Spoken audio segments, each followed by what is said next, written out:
Unalima, unafuga, unatafuta faida halisi. Karibu Koko Shambani, kipindi kinachokuletea kilimo cha kisasa, mazao ya faida, ufugaji wa kisasa na biashara mbadala, kutoka kwa wataalamu wa kilimo na wakulima waliofanikiwa. Kujifunza mbinu zinazoongeza mavuno na kipato, kuanzia rutuba ya udongo hadi soko. Usikose Koko Shambani, kila Jumapili saa 10 jioni hadi saa 12 jioni. Koko Shambani, kilimo kinacholipa, maarifa yanayokuwa. Ni hapa Coco FM pekee. Wanasema kilimo kina faida, na kina faida iwapo kinafanywa katika njia inayostahili. Ndio maana kipindi cha Koko Shambani hii leo tumerejea tena Nyuani Farm katika eneo la Mkomoto, huku ni Malindi. Hapa tumekutana na mkulima hodari ambaye leo anatujuza mengi kuhusiana na kilimo cha machungwa. Si mwingine bali ni Caleb. Caleb tulikuwa naye wakati tukiangazia kilimo cha minazi aina ya hybrid, lakini hii leo tumetembelea tena atujuze masuala mengi kuhusiana na kilimo cha machungwa. Je, kina faida? Je, ni vipi mkulima anaweza akafanya ili aweze kupata faida zaidi? Bwana Caleb, naam, habari ya leo? Salama sana. Tumefurahi sana. Umetukaribisha tena Nyuani Farm katika shamba lako. Kilimo cha machungwa kiko namna gani? Kilimo cha machungwa tuwaifanya kwenye shamba letu kwa idadi kubwa sana. Shamba letu tuna eka 2 ya michungwa, chenza, limau, ndimu kwenye shamba letu. Tumeifanya zaidi ya miaka 8 na tumeona kuna mazao kulingana jinsi unapo manage, yani kuikusa ile miti yako. Miti chochote ama kitu chochote kwenye shamba ni nzuri, itategemea umekilea kivipi. Naam. Unaposema mnafanya kilimo cha mchungwa, kuna machenza, kuna ndimu. Labda ni unaifanya in large scale ama in small scale? Tunafanya in small scale cause hii hatujapanda specific area kusema hii ni machungwa, hii ni ndimu, hii ni limau. Naam. Hiki ni kilimo ambacho sijaona kikifanywa na watu wengi sana katika eneo la Pwani. Na hapa naona ni kilimo ambacho pia kinafanya vyema zaidi. Labda ni mbinu gani ambayo mnaitumia ili kuhakikisha kwamba machungwa yanazaa vizuri kila wakati na mnajaribu kukidhi lile hitaji la soko la machungwa? Sisi kwetu hatutegemei mvua. Vile unavyoona tuna drip system. Msimu ya mvua ikija tunaipa tu maji. Siku ambayo tumeweka maybe mbolea ama dawa. Kuna siku mvua itanyesha leo, kuna siku mvua yesinyesha. So tunapoiwekea mbolea, tutaki ile kuwa na taswishi kwamba miche yetu inasaka kufa kulingana na ile hali ya mbolea. Tinge unaelewa hiyo. So sisi wenyewe tumeipanda na ni changamoto pia.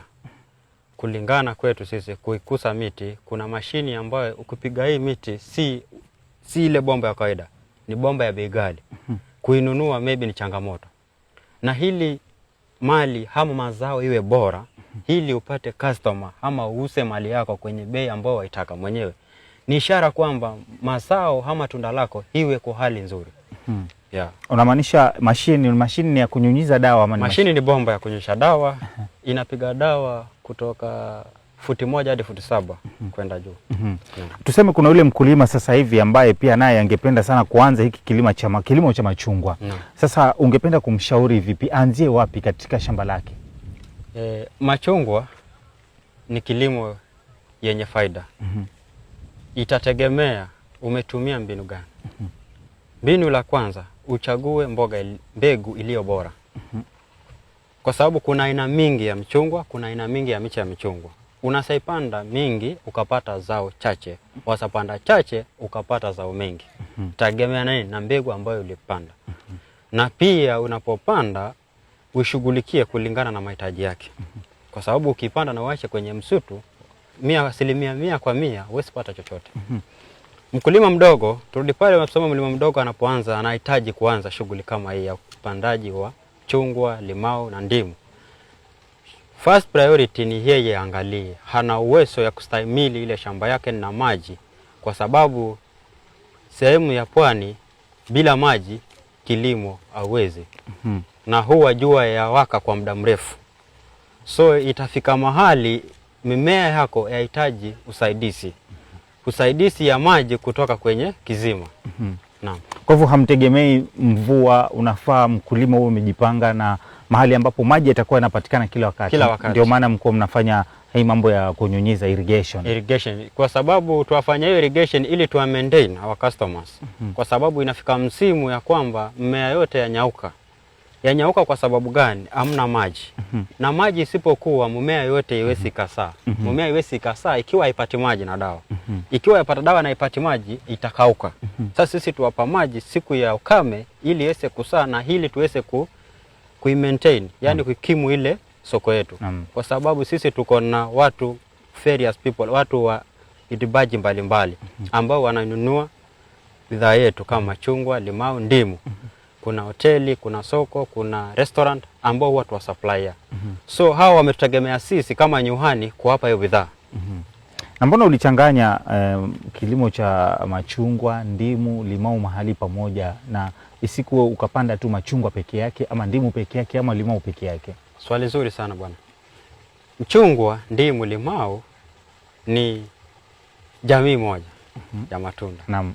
So ikiwa nilichanganya ama tulichanganya kwenye shamba letu, hivi kwetu iwe rahisi kwa control wadudu na obvious maybe other way to control pia tupate space ama tu alternate kwamba mtu anapokuja huku kuchuna machungwa na huku kuchuna limau inakuwa rahisi kwetu. Yeah. Kuna wakati ile miche ambayo itakuwa labda iko tayari kwenda kupelekwa pale shambani. Kuna watu wanafanya ile inaitwa grafting. Yeah. Ile grafting kukata mahali fulani pale unachanganya labda na mbegu ya mmea fulani. No. Ile huwa ina faida gani? Mnaifanya hapa kwenu na imekuwa na faida gani? Ina faida mengi. Kwanza kabisa ile unapofanya hiyo grafting unaongeza mazao. Pia grafting ni teknolojia ama ni ujuzi ambao huwa ufanywa pale shuleni na hata kushambani kwetu sisi huwa tunafanya kununua. Lakini muda usio kuwa mrefu tutatafuta pia si mtaalamu wetu kushambani pia akiwa akifanya hiyo shughuli. Lakini kwa sasa hatuna hiyo mtaalamu. Lakini sisi huwa tumenunua hii miche yetu kutoka pale ambayo itayarisha fanya grafting na siko baadhi ya hii na tutatembea tukiyatazama. Baada ya kufanywa grafting kumaanisha huwa ile inazalisha machungwa mengi.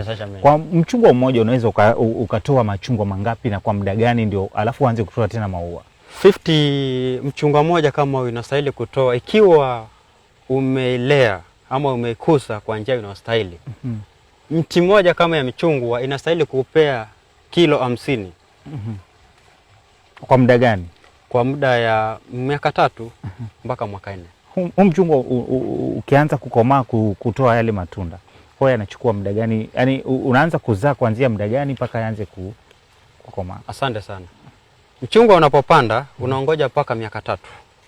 Ili kisae mara ya kwanza. Miaka mitatu? Kwa miaka mitatu ikifika miaka 3 itaanza kusaa. Ikianza kusaa itachukua miezi kama 3 ili hii tunda iwe fully matured, yani iwe tayari kwa kutumia. Itakuwa mwaka 3 na miezi 4. Ikifika miezi 4, miaka 5 na miezi 4 utafuna zaidi ya nusu mwezi ama mwezi moja. Itategemea pia na jinsi unaikusa ile mti. Miezi moja ikiisha, unajua unapofuna hii ama unapofuna machungwa kama unapotazama hapa kuna miwa. So tunapojaribu kuizingatia ama kuifuatilia, ukisema kwamba hii imesaliwa baada ya miaka 3 na miezi 4 imefunwa, hii imekuwa tayari na ile maua yatolewa. So unaendelea kuzaa. Inaendelea kusaa. Sasa kusema ile kujua hii itafunwa lini, itakuwa ngumu. Lakini baada ya miaka 3 utakuwa unaifuna continuous kulingana na jinsi wewe walea ile mti yako. Yeah. Ni msimu gani bora zaidi wa kuvuna haya matunda? Ni msimu wa mvua ama ni msimu wa jua? Msimu nzuri ya kuvuna matunda yoyote ni wakati wa jua. Itakuwa rahisi kwa mkulima yoyote kuuza mali yake. Ikiwa mvua yanyesha, hata ikiwa ni wewe, uko na njia mbadala ambayo si matunda. Kwa sababu ni baridi na hata viwanda mingi hasiundi kinywaji. Kweli ansi kweli. Ndio maana yake sisi huwa tuwa maintain, tutumie drip, tutumie mvua, maji ya mvua, maji ya kisima ili tupate mazao yetu kila siku. Kila wakati. Naam.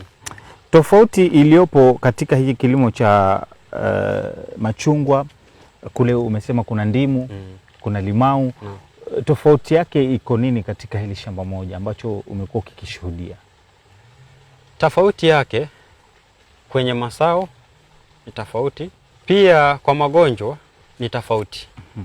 Mchungwa unazaa machungwa, unatoa matunda mengi kushinda ile mimea mingine, ndimu na limau, ama ile mingine ndio inatoa mazao mengi? Ndimu yatoa mazao mengi. Ndimu yatoa mazao mengi kompea than mchungwa. Naam. Umetaja upande wa magonjwa, ni magonjwa gani sana sana huwa yanakuja yanaathiri mimea yako hapa hii ya machungwa, ndimu na limau? Magonjwa, tukizungumzia kuhusu magonjwa, tuna changamoto ya magonjwa halali, tuna changamoto ya magonjwa mengi kwenye shamba letu. Kwanza unapojaribu kuangalia hii mmea hii ni black soot hii. Ambayo hii ni magonjwa ambayo yaathiri peke yake mchungwa. Mchungwa hii jani lake ukitafuna uwezi kulinganisha na limau. Sasa wadudu ambao wanaathiri mchungwa waisi athiri limau. Unaelewa? Hapa kuna fruit flies. Fruit flies pia, fruit fly ni wadudu, white flies ni wadudu ambayo huwa unasapata hapa chini, huwezi pata kwa machungwa lakini utapata kwa limau. Kwa hivyo wanaathiri mmea tofauti. Yeah. Kila mmea una wadudu wake ambao wanakuja wanaathiri. Kwa mnakabiliana nayo vipi? Sisi tunakabiliana nayo kwa njia ya kupiga dawa. Tunatumia dawa ya duka na dawa ya kiasili ambayo sisi tuaunda wenyewe tukipiga. Dawa ya duka ni gani na dawa ya asili ni gani? Dawa ya kiasili ni dawa ambayo sisi wenyewe tuajiundia kwenye shamba ili tuweze kuwapiga wa mimea yetu. Ambao nachukua nini na nini ndio? Tunachukua mkilifi, tuachukua limau, na pia tuachukua pilipili, tuachanganya, tuachemusha, tunaacha itulie kwa siku 3, tunapita kwenye shamba letu yoyote, tunapiga kitu chochote nyeko shambani kwetu ambayo inasachukua muda ili mtu aweze kuyatumia kama chakula. Ambao mnafanya kuspray ama mnamwaga pale chini ya mti? Tunapiga, tunanyunyisia. Okay. Tunanyunyisia mimea. Na hizi dawa ambazo mnaenda kuchukua kwa maduka ni zinapatikana kwa urahisi ama kuna ugumu kuzipata? Kuna ugumu kupata. Duka lolote yoyote yauza dawa ya aina yote. Lakini ikiwa wewe ni mtaalamu umedumu kwenye kilimo kwa muda mingi, unaenda kwa duka kuagisia kitu ambacho wajua inafanya kazi ambayo wewe wahitaji. Tuzungumzie upande wa soko, labda wateja, unategemea wateja kutoka wapi ama una supply, na kuna soko la kutosha kweli la bidhaa za matunda haya machungwa na mandimu? Kweli kabisa, ningewaeleza ama ningewahimiza wakulima wenzangu, ikiwa wana uwezo waweze kufanya kilimo ya chungwa, limau na ndimu. Kwenye sehemu ya coast ama sehemu ya mjini Mombasa, kilimo ya limau machungwa iko kwa idadi ya chini sana. Manake ukiolewa sehemu kama Taita Taveta, up country pale juu, hatuwezi kushindana na wale watu. Wale watu wanailima kilimo ya mchungwa na limau kwa kiwango cha juu sana. Soko ni kubwa. Ikiwa mtu kutoka mbali anaweza maleta mali yake na akaiuza, wewe ulio karibu hauwezi ukaikosa soko. Sisi wenyewe tuwauza hadi inafika wakati tunauza, tuwauza ifika wakati hatuna mali ya kuuza, ingawali bado tunahitajika supply.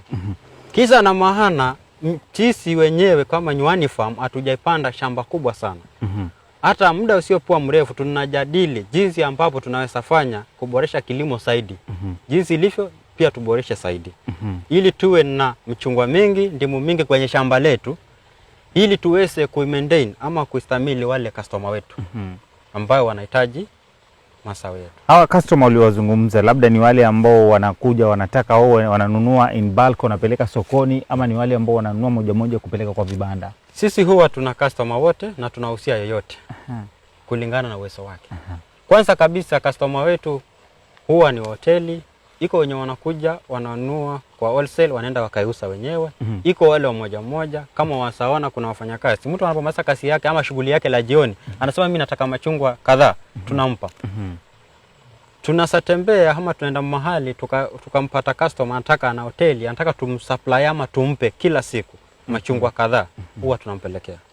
Yeah. Labda ungependa kumshauri nini tukimalizia huyu mkaazi wa Pwani ama mkulima hapa Pwani kuhusiana na kilimo cha machungwa, matunda ya ndimu? Ungependa kumshauri nini? Manake labda anataka kuanza lakini hajui anzie wapi. Kweli kabisa, ningemshauri mkulima yoyote ambaye yako kwenye sehemu ya coast, kilimo ya mchungwa, ndimu ni kilimo bora zaidi. Ingawaje utafanya kwa njia ya faao na utaratibu kulingana na mimea ya mchungwa, ndimu na limau.